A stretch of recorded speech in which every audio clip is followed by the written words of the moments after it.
Ika-22 kabanata. Muling nagsalita sa kanila si Jesus sa pamamagitan ng talinghaga. Sinabi niya, Ang paghahari ng Diyos ay katulad nito. May isang haring nagdaos ng isang handaan para sa kasal ng kanyang anak na lalaki. Sinugo niya ang kanyang mga utusan upang tawagin ang mga inanyayahan. Ngunit ayaw nilang dumalo. Muli siyang nagsugo ng ibang mga utusan at kanyang pinagbilinan ng ganito. Sabihin ninyo sa mga inanyayahan na nakahanda na ang mga pagkain. Napatay na ang aking mga baka at mga pinatabang guya at handa na ang lahat. Halina kayo. Ngunit hindi ito pinansin ng mga inanyayahan. Sa halip, pumunta sila sa kani-kanilang lakad. May pumunta sa kanyang bukid at meron namang nag-asikaso ng kanyang negosyo. Sinunggaban naman ng iba ang mga utusan, hinamak at pinatay. Galit na galit ang hari, kaya't pinapunta niya ang kanyang mga kawal. Ipinapuksa ang mga mamamatay taong yon at ipinasunog ang kanilang lungsod.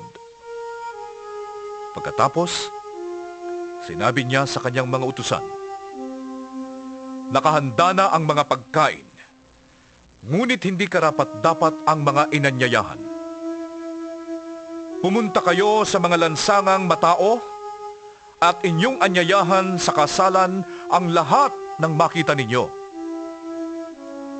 Pumunta nga sa mga pangunahing lansangan ang mga utusan at isinama nila ang lahat ng kanilang natagpuan, masasama't mabubuti.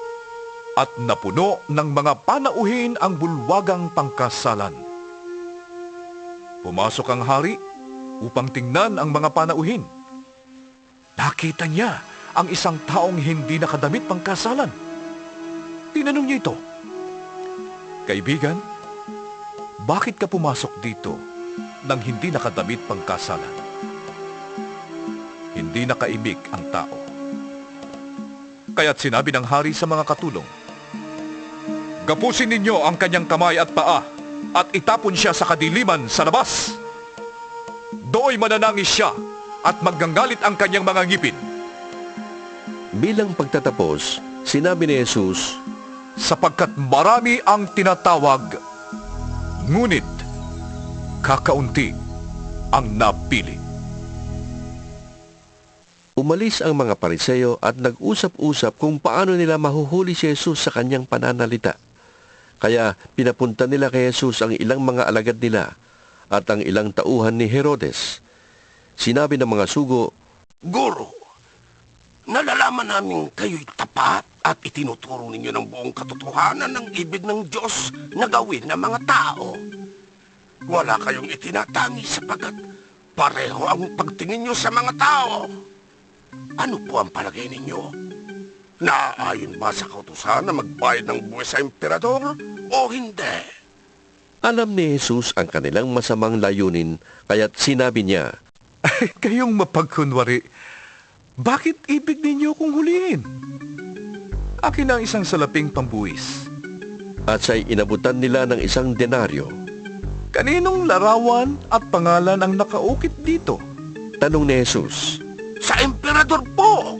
Tugon nila, kaya't sinabi niya sa kanila, Kung gayon, ibigay ninyo sa emperador ang para sa kanya, at sa Diyos ang para sa Diyos. Namangha sila nang marinig ito, at sila'y umalis. Nang araw ding iyon, may lumapit kay Jesus na ilang Saduseo. Ang mga ito ay hindi naniniwalang muling mabubuhay ang mga patay. Sinabi nila, Guro, itinuro po ni Moises na kung mamatay na walang anak ang isang lalaki, ang kanyang kapatid ay dapat pakasal sa nabiyuda upang magkaanak sila para sa namatay.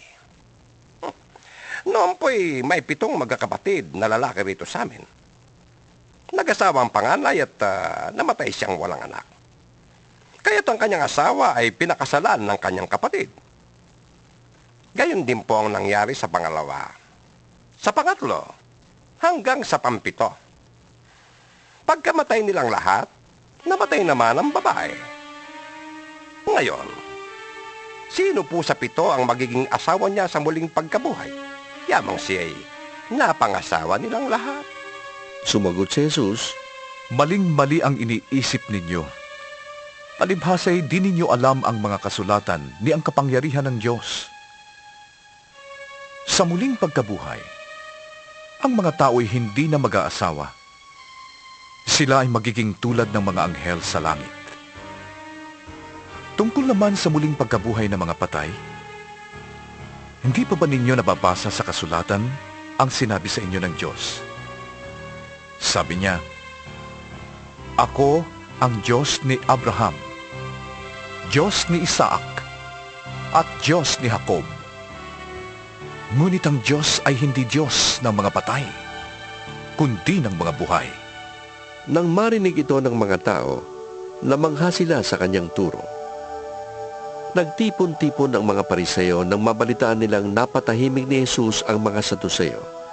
Isa sa kanila na dalubhasa sa kautusan ang nagtanong kay Jesus upang subukin ito.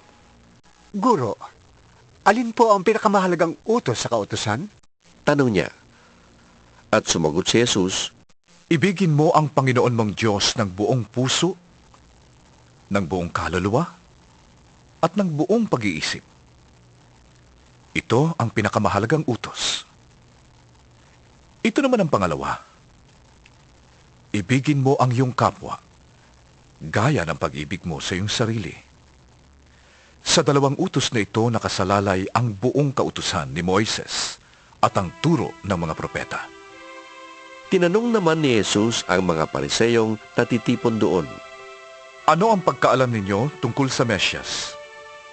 Kaninong anak siya? Kay David po. Sagot nila. Kung gayon, Sabi ni Jesus, bakit siya tinawag ni David na Panginoon nang nasa kanyang espiritu? Ganito ang kanyang sinabi. Sinabi ng Panginoon sa aking Panginoon, Maupo ka sa aking kanan, hanggang lubusan kong mapasuko sa iyo ang mga kaaway mo. Ngayon, kung si David ay tumawag sa kanya ng Panginoon, paanong masasabing anak ni David ang Mesyas? isa man sa kanila'y walang nakasagot, at mula nooy wala nang nangahas magtanong sa kanya.